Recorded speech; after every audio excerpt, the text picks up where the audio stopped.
Parasite of Bong Joon-ho.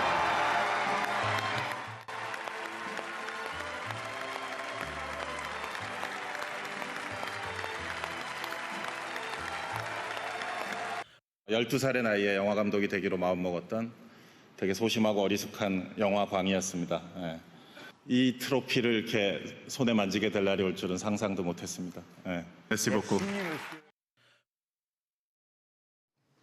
네, 앞서 보신 바와 같이 봉준호 감독이 영화 기생충으로 칸 국제영화제 황금 종려상을 받았습니다. 한국 영화가 황금 종려상을 받은 것은 사상 최초입니다. 네, 특히 올해는 우리 한국 영화가 탄생한 지 100주년이 되는 해로 한국 영화사에는 또 하나 이정표가 세워졌다고 볼 수 있는데요. 과연 이번 수상이 갖는 의미는 무엇이고 또 경제적 효과는 얼마나 될지 전문가와 이야기 나눠보겠습니다. 오동진 영화평론가, 경희사이버대학교 모바일융합학과 최영일 겸임교수입니다. 두 분 어서 오세요. 어서 오십시오. 네. 교수님, 어떻게 보셨습니까? 아유, 깜짝 놀랐죠. 사실 여기 오동진 선배님이십니다. 네. 영화계에선 대선배님이신데 네. 제가 젊었던 시절에는 칸에서 황금종려상을 탔다. 그럼 무조건 봐야 되는 명화였거든요. 그러니까 제가 어린 시절에는 주말의 명화, 뭐 명화극장 이런데 아까 까트린 드니브가 시상을 합니다. 네. 저는 그게 너무 감회가 새로운 게 쉘브르의 우산도 황금종려상 작품이거든요. 제3의 사나이 이런 걸 TV 시절로 봤고요. 네네. 제 젊을 땐 86년도에 미션이라는 영화를 보면서 네. 야, 칸에서 황금종려상을 타면 진짜 명화구나. 그 택시 드라이버, 뭐 지옥의 묵시록, 영화사의 그냥 굵직굵직한 작품이 다 네. 황금종려상이에요. 근데 우리나라 영화가 이걸 탈 수 있다는 건 저는 솔직히 말씀드려서 제 생애에 칸 황금종려는 없다. 우리 영화가 예, 만든 건? 사실은 피겨 금메달 없다 이렇게 생각했는데 김연아 선수가 따버렸고요. 네. 네. 펜싱은 우리가 금메달 못한다 그랬는데 이미 2000년대 들어서 타버렸죠. 네네. 근데 영화는 안 될 거야. 아. 왜냐면 저희 같은 세대를 헐리우드 키드라고 부르거든요. 네. 우리 영화가 헐리우드 영화를 넘어설까? 혹은 유럽 영화를 넘어설까? 그런데 이제 아시아 영화에도 조금씩 기회가 오긴 하더니 네. 이번에 우리 차례가 됐군요. 그래서 네. 저는 정말 개인적으로 기뻤습니다. 네, 이 시사회 때 기립박수가 뭐 8분, 9분, 10분 얘기 많이 나오던데 이게 분이 중요한 게 아니라 문제는 봉준호 감독이 너무 길게 이어지니까 끊었다는 얘기도 있고요. 그만큼 이게 수상 가능성. 그랬죠. 네. 예, 그러니까 맞아요. 배고프다. 레츠고 이랬다. 늦었다는. 예, 네. 맞아요. 예, 이게 수상 가능성으로 이어지는 어떤 예견된 수순이라고 봐야 됐을까요? 원래 그 공식 경쟁작이 그 상영이 되면 그 조금 뭐랄까 그 존경을 표시해주는 의미로 네. 기립박수를 쳐주는 것이 관례였고요. 그런데 이제 현장에서 느끼는 것이 좀 다르겠죠. 아무래도 이게 좀 진심이 담겨진 박수냐, 아니면 정말 의례적으로 치는 박수냐. 네. 칸느에서 모든 저 전문가들이 전해진 소식에 따르면 수상 가능성 굉장히 높이 점칠 만큼 기립박수의 진심이 느껴졌다 이런 얘기를 들었습니다. 그래서 화면에서 보시는 것처럼 네. 두 감독과 배우가 기뻐하는 모습이지만 사전에 어느 정도 예감하지 않았을까 하는 생각이 좀 듭니다. 뭐 분위기나 기류 같은 것들이나 그렇죠. 이런 것들이. 네. 예. 평론님, 근데 사실 뭐 아까 교수님께서도 뭐 주말의 명화나 이런 것들을 말씀해 주시면서 얘기하셨지만 내 생에는 못 봤을 것 같다까지 말씀하셨는데 이 황금 종려상 과연 어떤 의미를 갖고 있는 상이길래 이 정도의 지금 찬사와 극찬이 이어지고 있는 걸까요? 일단 황금이죠. 네. 그러네요, 황금. 진짜 예. 황금인 건가요? 그렇죠. 금이죠. 네. 비싸죠. 네. 다들 유럽의 그 주요 영화제들이 황금이라는 이름을 갖고 있습니다. 네. 베니스는 황금 사자상, 사자상도 있죠. 예. 베를린은 황금 고무상이죠. 네. 그래서 어쨌든 황금 종려상이 그 상 자체에 갖고 있는 어떤 그런 무게감도 있습니다만 어쩌면 그 한국 영화가 또는 뭐 이 상을 타는 영화가 그만큼 이제 세계적인 권위를 획득하는 문화적으로 대단히 뛰어난 미학적인 어떤 완성을 해냈다는 것을 의미하는 거거든요.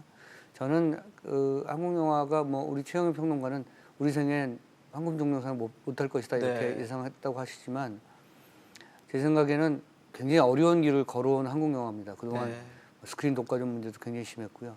강고한 자본의 독점 속에서 그 예술적 성취를 이뤄낸다는 것은 쉽지 않은 일입니다. 그래서 그런 측면에서는 이번은 그 봉준호 감독의 그 황금 종려상 수상은 국외적으로도 굉장히 큰 의미가 있습니다만 국내적으로도 다시 한번 영화 예술의 어떤 자존심을 회복시켰다 이런 측면에서 의미가 크다고 저는 생각합니다. 네, 뭐 이미 필름마켓에서도 192개국에 네. 지금 계약을 맺은 상태고 지금 뭐 네. 주식 시장에서도 관련주들 움직임이 심상치가 않았어요 예. 어제. 예. 그러니까 지금 오 선생님 이게 자본의 독점 속에서 예술적 네. 성취를 이뤄냈는데 네. 그럼에도 불구하고 경기가 너무 안 좋다 보니까 네. 이것이 좀 한 줄기 우리 산업의 어떤 희망이 될까? 근데 이게 중요한 타이밍인 게 뭐냐면 최근에 우리가 한류라고 이야기하는 그 안에는 드라마도 있고요, 영화도 있고요, 또 음악도 케이팝도 있고, 있는데 네. 최근에 정말 분위기가 안 좋습니다. 네. 최근에 국내에서 불미스러운 사고가 뻥뻥 네, 터지고요. 네.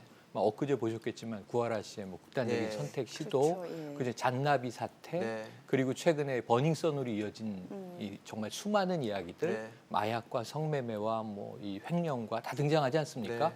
최악의 영화에 등장하는 요소들이 다 등장하는데 그러다 보니까 엔터주가 거의 폭락하고 그다음에 한류의 미래는 어떤 것일까? 심지어는 외신에서도 한류 안에 굉장히 나쁜 것들이 많이 섞여 있다. 이제는 그것을 자정해야 되지 않느냐?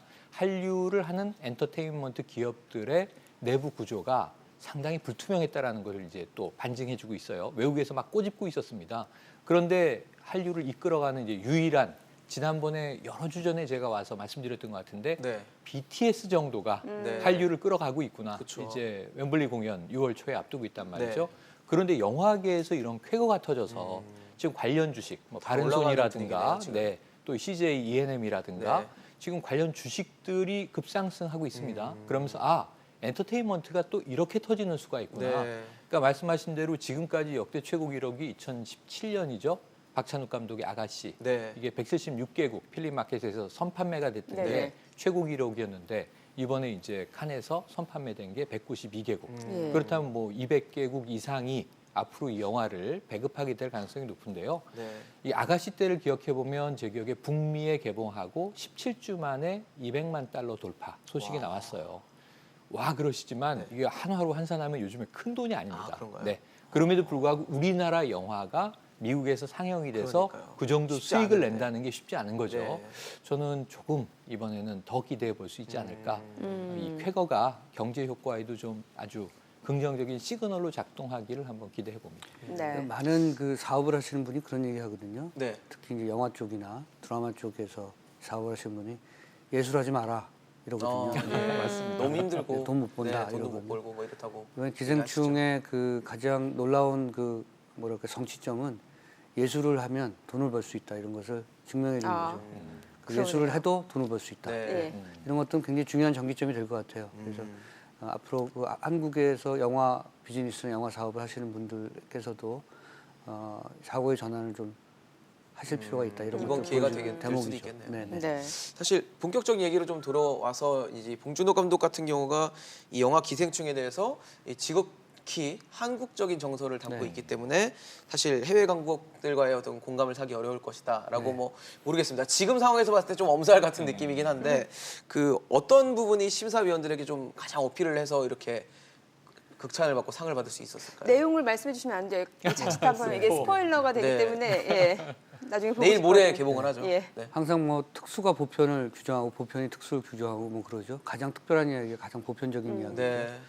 어쩌면 그 우리 사회의 서민들, 영세민들의 삶을 그리고 있는데 유럽 사회도 사실 지금 자본의 양극화 문제 이런 것도 굉장히 심각하잖아요. 네네. 그런 측면에서는 한국의 가장 작은 우주가 큰 우주로 표현하기도 합니다. 한국이라고 하는 어쩌면 변방의 나라에서 벌어지고 있는 경제적인 문제가 자신들의 나라에서 벌어지고 있는 여러 가지 문제랑 똑같다라고 생각하는 점. 이런 전체적인 거를 관통을 했다 보는 그렇죠. 얘기군요.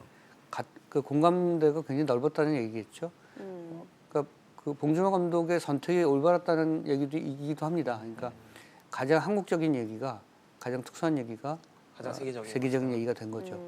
그런 측면에서 많은 사람들이 이 영화를 보고 웃고 또 놀라고 또 슬퍼하고 뭐 그랬던 것 같습니다. 네, 뭐 지금 말씀해주신 내용 중에 작은 우주로 큰 우주를 표현했다. 네. 정말 공감이 가는 것 같아요. 예. 더 쉽게 표현하면 그냥 예고편에 나온 스포가 아닌 예. 얘기는 자 한국 사회 양극화 이야기다.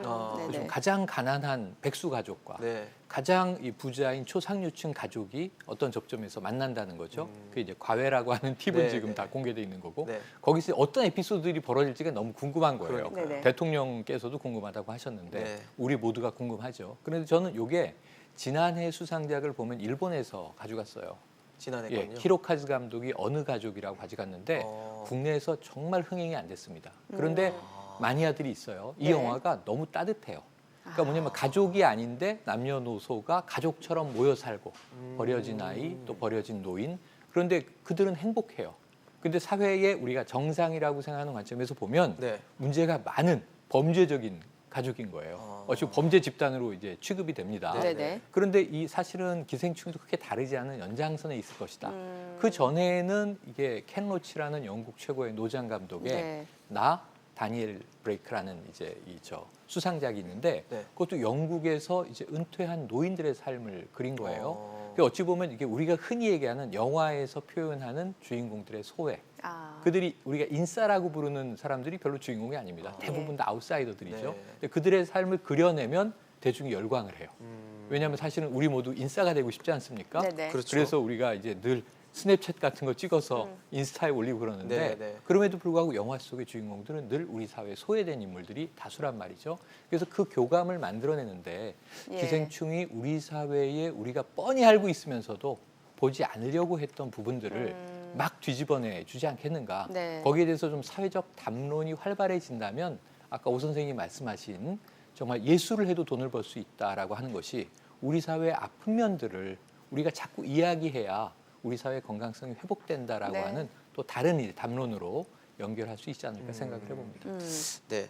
사실 뭐 봉준호 감독의 영화가 굉장히 많은데 예. 이정민 앵커는 네. 어떤 영화가 좀 가장 기억에 남으세요? 저는 그 천만 관객 작품 괴물이 가장 기억이 나요. 예. 괴물. 어떤 영화가 기억나요? 저는 사실 좀 오래전 영화인데 살인의 추억이 그렇죠. 굉장히 제가 봤을 때 뇌리에 많이 남은 감정에도 네. 많이 남은 영화였는데 평론가님께서 보셨을 때는 이 봉준호 감독의 작품 세계는 뭐다라고 이렇게 좀 규정할 수 있을까요? 규정하기 봉준호 어려울까요? 감독은 사실은 그 의도적으로 정치적인 언어나 사회적인 언어를 구사하는 감독이 아닙니다. 네. 굉장히 장르 영화를 하는 감독이거든요. 네. 보신 것처럼 괴물도 어쩌면 괴수 그렇죠. 영화였고요. 네. 살인의 추억도 스릴러였죠. 네. 이번에 그 기생충도 사실은 초반부는 코미디고요.